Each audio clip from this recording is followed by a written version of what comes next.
Hola amigos y amigas de la comunidad EDEteam, yo soy Álvaro Felipe y bienvenidos a un nuevo video. Hoy vamos a hablar acerca de la seguridad informática y es que todos los días se envían y se reciben cantidades enormes de información por internet, enormes. Entonces, ¿cómo estamos seguros de que esa información no cae en manos equivocadas? Porque hay información de todo tipo, desde información quizás sin importancia como un comentario en redes sociales, un like a una foto, hasta información realmente sensible y delicada como información privada de una empresa, tus datos de tu tarjeta de crédito si haces una compra online, las cuentas, las contraseñas a las cuentas que usas en internet, todo eso es muy delicado.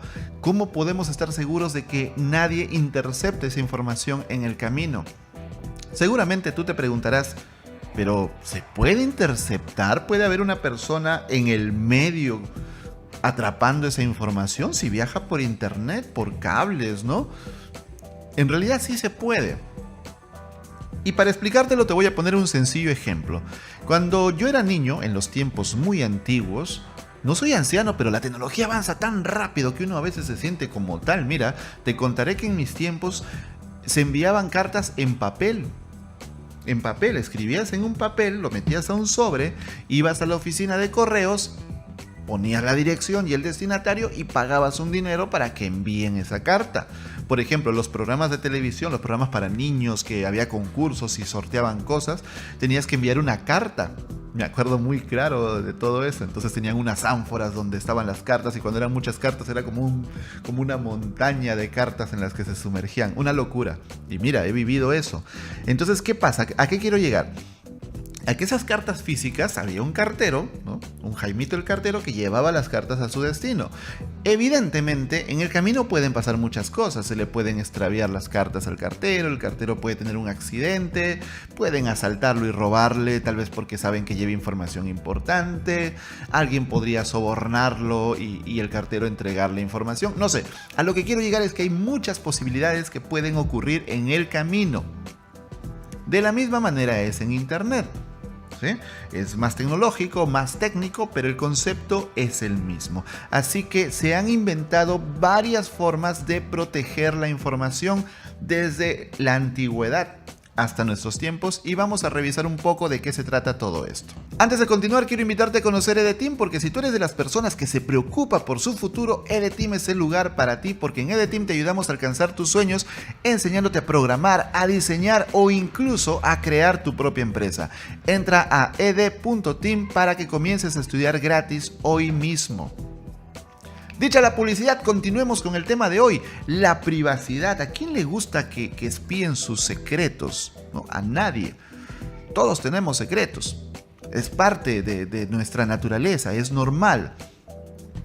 No andaríamos desnudos por la calle, ¿cierto? De la misma manera nos sentimos desnudos si sentimos que alguien ha capturado nuestra información.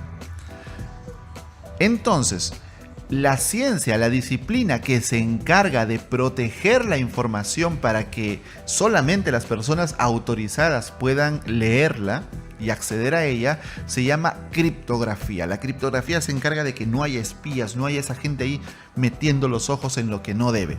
Pero ¿cómo funciona la criptografía? Básicamente creando convenciones entre ciertas personas para que ellos puedan descifrar los mensajes. Te pongo un ejemplo muy sencillo. Cuando yo estaba en el colegio y nos mandábamos las respuestas de los exámenes, solíamos poner la mano en la mejilla así, pero con los dedos indicar la pregunta que estábamos pidiendo, ¿no? 1, 2, 3 y también la respuesta que podía ser A, B, C.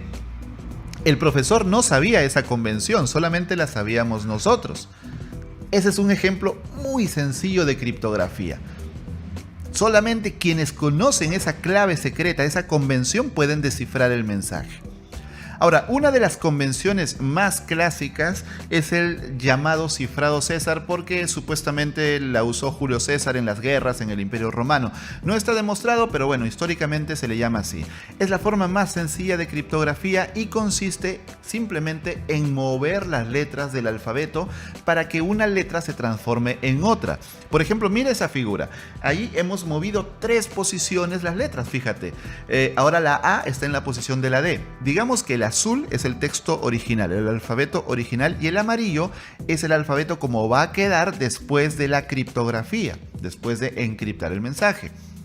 Entonces fíjate cómo la A se transforma en X, la B se transforma en Y, la C se transforma en Z y así sucesivamente podemos ver las transformaciones. Las letras a las que les he puesto un cuadro son las que forman la frase Hola Mundo. Así que la frase Hola Mundo quedaría transformada en Elixhercal, algo así. Entonces alguien captura el mensaje y ve Elixhercal y no entiende, dice ¿qué es esto?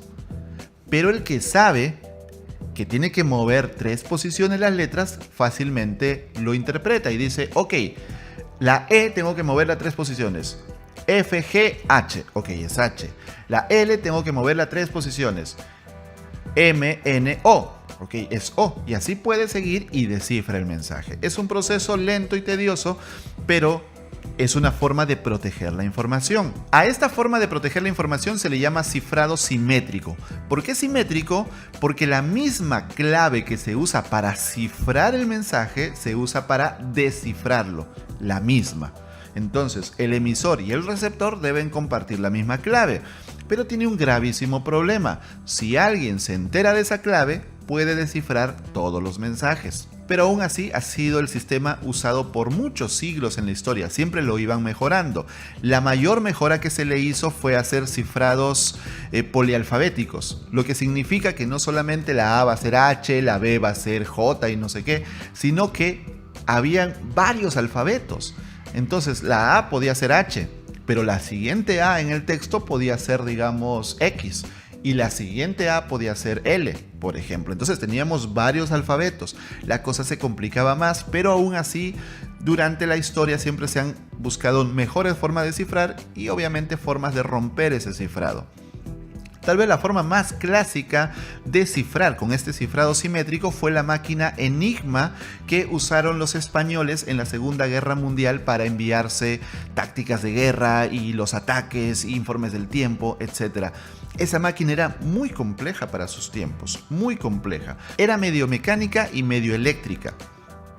Entonces, a través de unos rotores, de unos rodillos y unos cables podía generar muchísimas combinaciones y era polialfabético, podía tener hasta 150.000 alfabetos, puedes creerlo. Entonces eran millones de combinaciones posibles y para hacerlo más difícil todavía, cada día ellos cambiaban la configuración de la máquina. La clave de cifrado era la configuración, donde ponía los rodillos, donde ponía los cables. Esa era la clave de configuración para descifrar el mensaje. Y se llevaba a cada base un libro mensual con las instrucciones de configuración de la máquina Enigma.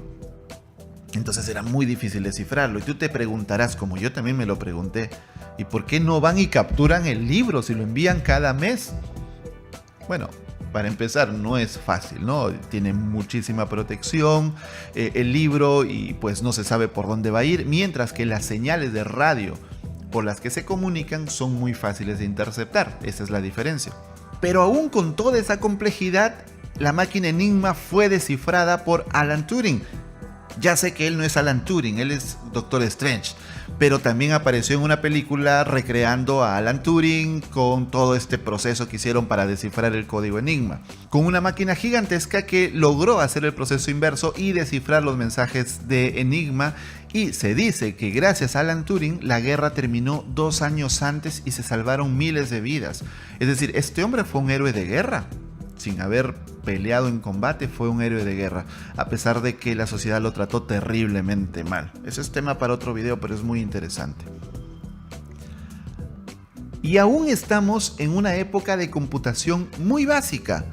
No era la computación actual, era una computación electromecánica. Había cables, había interruptores, enchufes, cosas, palancas que mover, tubos que mover, ¿no? Engranajes que mover. Cuando la computación ya pasó a la computación actual con los microchips, los transistores, ya el cifrado simétrico no tenía ninguna razón de ser, era muy fácil de quebrar. Entonces aparece el cifrado asimétrico, que a diferencia del simétrico tiene 2 llaves. Recuerda, en el simétrico el emisor y el receptor tienen la misma llave, ya está. En el asimétrico hay dos llaves, una llave para cifrar y otra llave para descifrar, son diferentes. Estas dos llaves son la llave pública, que es la que se usa para cifrar, y la llave privada, que es la que se usa para descifrar. Y aquí quiero que prestes mucha atención porque esto puede ser un poquito confuso al inicio. Veamos, mira este gráfico. Con la llave pública, que todo el mundo puede ver, otras personas me pueden enviar mensajes a mí. Y para que ese mensaje esté protegido, lo cifran con esa llave pública que cualquiera puede conocer. Pero no pueden descifrar los mensajes con esa misma llave pública.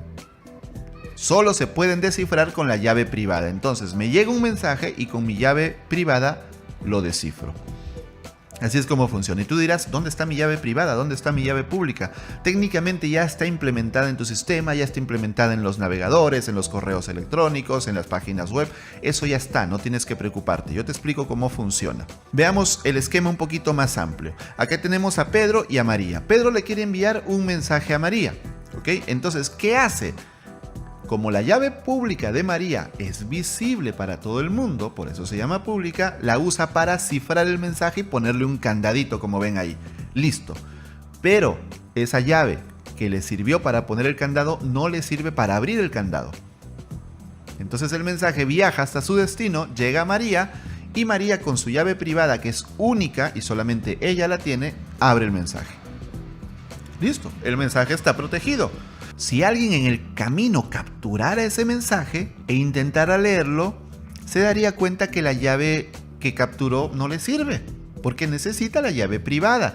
Entonces el mensaje estaría protegido. Pero hay un pequeño problema. ¿Cómo María sabe que el mensaje de verdad es de Pedro? Porque si bien es cierto, esta persona que interceptó el mensaje no lo puede leer, pero sí podría crear un mensaje falso, firmarlo con la llave de María, porque es pública, y enviárselo. Algo así como: señora María, ¿cómo está? La llamo del banco de crédito y mire, hemos visto que en las últimas semanas hay movimientos raros en su cuenta, así que por seguridad le pediríamos que entre a esta página web que yo le voy a dictar ahorita e ingrese su contraseña y la cambie automáticamente por seguridad. Yo le espero en línea para cualquier duda. María duda y dice: ¿será verdad? ¿Cómo sé yo que es verdad? Bueno, señora María, su tarjeta comienza en 5445. Ella mira la tarjeta y dice: sí, es verdad. No le puedo decir el resto de los números por seguridad, pero como coincide, confía. En realidad todas las tarjetas comienzan igual, entonces es muy fácil. El reto es con qué termina. Ese es un ejemplo de suplantación de identidad para que me entiendas. Entonces, ¿cómo María puede saber que el mensaje es de Pedro? Eso se resuelve con el cifrado asimétrico también, aunque es un poquito más complejo de entender. Como ya sabes, Pedro cifra el mensaje con la llave pública de María, pero ahora tiene que demostrar que él es Pedro.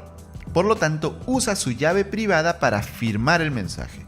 Así como antiguamente los reyes mandaban los mensajes con un sello, que solamente el rey tenía ese sello, entonces uno sabía, ok, esto es real, esto viene del rey.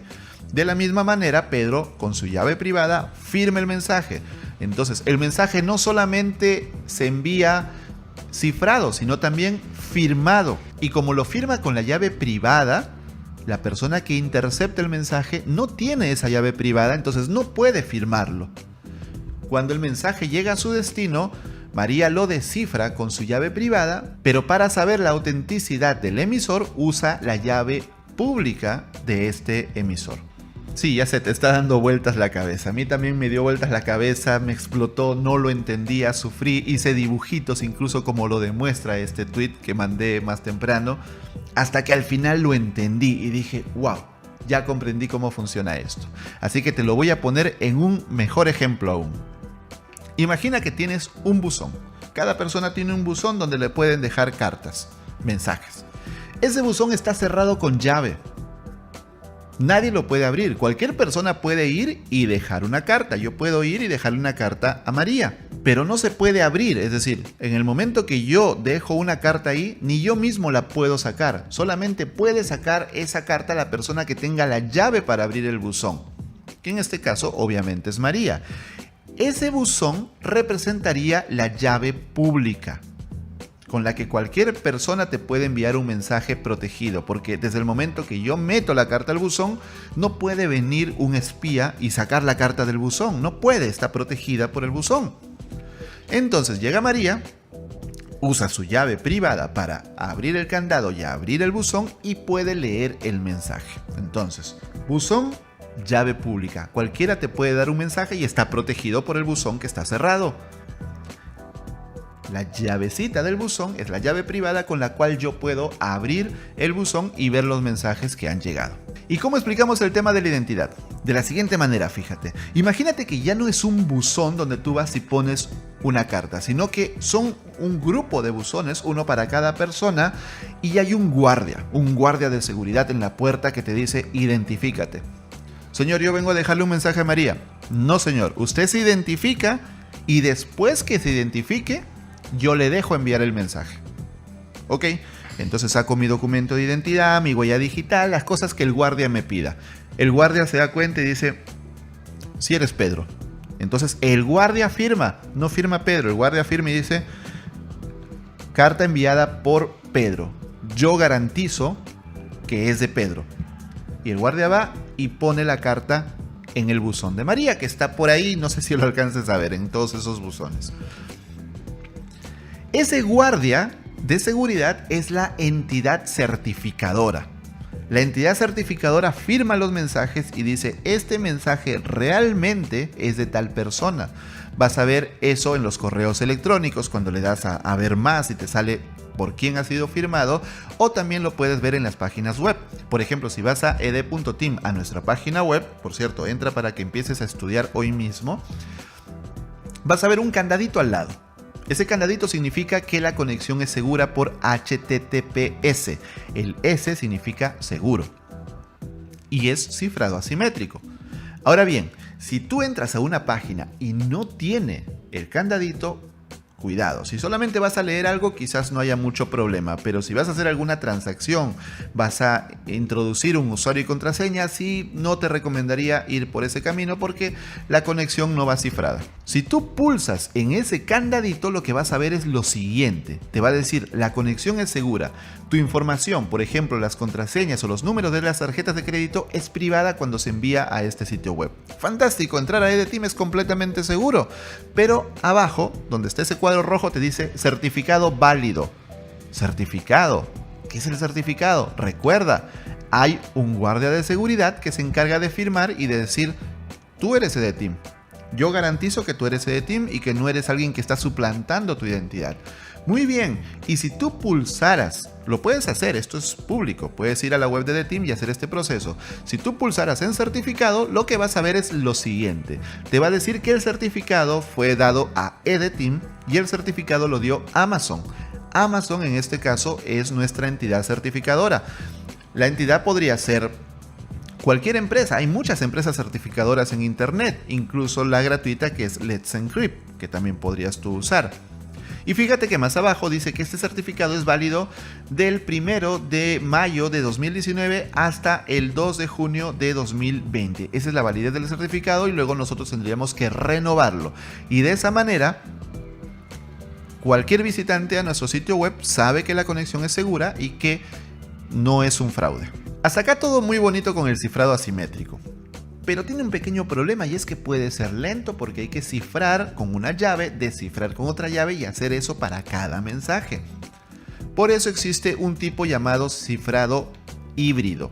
El cifrado híbrido, como puedes ver en esa imagen, combina los dos mundos. Hay una llave que es simétrica, pero esa llave es la que se encripta de manera asimétrica. Es decir, tienes el mensaje, que es una capa, el mensaje es cifrado de forma simétrica y esa llave es la que se cifra de forma asimétrica. Ya no se cifra directamente el mensaje, sino la llave, que es más rápida de cifrar. Y aún así, le añadimos una capa de seguridad adicional, y es que en cada mensaje esa llave de cifrado cambia, no es la misma.